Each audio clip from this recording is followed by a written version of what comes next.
구독과 좋아요 부탁드리면서 오늘의 간증 시작하겠습니다. 오늘의 묵상 간증은 못 말리는 관심병이라는 제목의 김재땡님의 묵상 간증입니다. 작년에 한 고위 공직자의 거취 문제로 온 나라가 시끄러웠습니다. 언론과 정치권의 공격에 이어 가족이 재판받는 상황을 지켜보며 학교 후배이자 같은 직장에서 근무하는 저로서는 여러 가지 감정이 교차했습니다. 하지만 제 마음 한구석에 극심한 고통 속에 있을 그 선배가 부러운 마음이 있어 놀랐습니다. 긍정적이든 부정적이든 언론과 대중으로부터 지대한 주목을 받는 것이 마치 큰 자의 모습 같아 부러웠던 것입니다.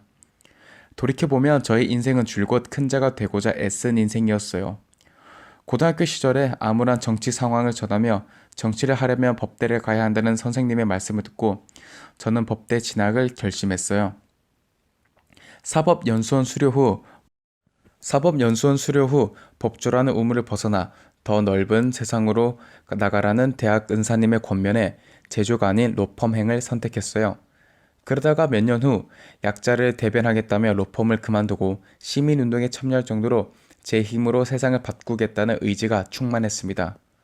저는 이런 모든 결정이 선한 영향력을 행사하려는 선한 의도에서 비롯된 것이라고 믿었죠. 기록된 바 의인은 없나니 하나도 없으며라고 하시는데 저는 결혼할 때조차 내가 연약한 아내를 구원해야겠다라고 생각하며 이타적인 결정을 한다고 착각을 했습니다. 교회도 개척교회를 하시는 목사님을 돕는 사명감으로 선택했다고 믿었어요. 모범생으로 내 속의 악을 직면한 적이 없기 때문에 세상에서 다스리고 사람들로부터 인정받으려 하면서도 섬기는 자라고 착각했던 것이에요.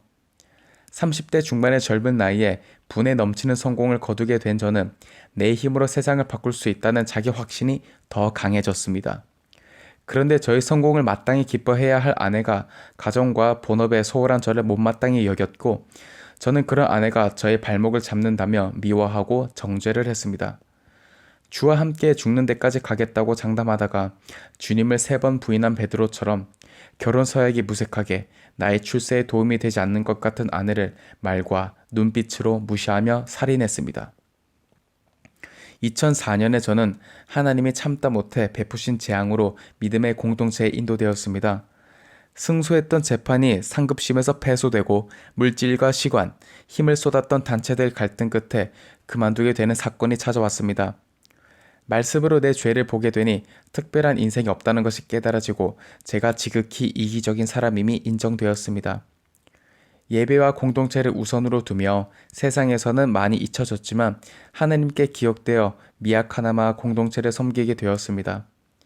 하지만 겸손한 사람은 없고 겸손한 환경만 있기에 장담할 것이 없는 인생입니다.